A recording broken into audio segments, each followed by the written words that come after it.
Stop scrolling. Seriously, let's play a thought game. Imagine a bomb goes off in the middle of a global town square, and instead of running for cover, everyone just checks their watches to see if it's lunchtime yet. That, my friend, is the files. We're talking about 3.5 million documents. A literal mountain of evidence, detailing the most depraved abuse of power by the global elite. And yet, the status quo didn't even flinch. While the news cycle technically lasted more than a weekend, the actual systemic impact felt like a drop in the ocean. If the list didn't start the revolution we were promised, what will? Today, we're looking past the memes to see how the system was actually designed to survive this. First, we have to talk about the Overton window.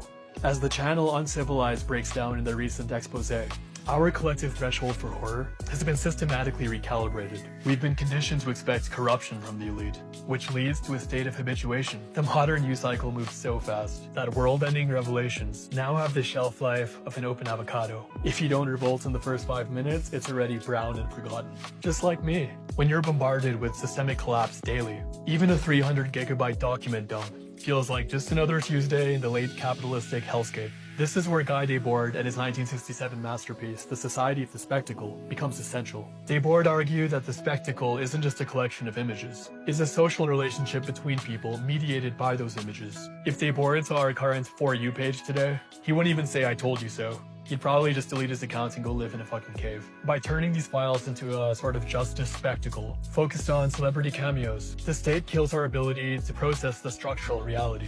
The information overload is the new censorship. The IPS published a piece called, "It's Still a Man's World." And we need to be clear, it's not enough to just say this is about bad men. This is about patriarchy as a functional component of elite power. According to the Fair Observer's analysis, these networks use the exploitation of women and children as a sort of bonding ritual for the ruling class. It creates a private space where the laws of the land don't apply, reinforcing a hierarchy where gendered violence is a currency for maintaining elite loyalty.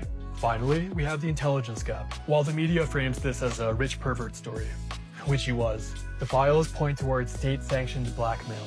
We see deep ties to and the family. Funeral was literally attended by 6 heads of intelligence. Look, when your funeral is attended by more heads of intelligence than a Mensa convention, you aren't just a socialite. You're a feature of the state. The files didn't start a revolution because the system has mastered learned helplessness. If we believe everything is corrupted, we stop trying to fix it. But our job is to refuse that apathy and to keep the receipts. Hi, I'm Hassan. Check the sources in the description for the full reading list and the citations used today. If the truth doesn't set us free, it's because we haven't used it to build a big enough hammer yet. Ciao.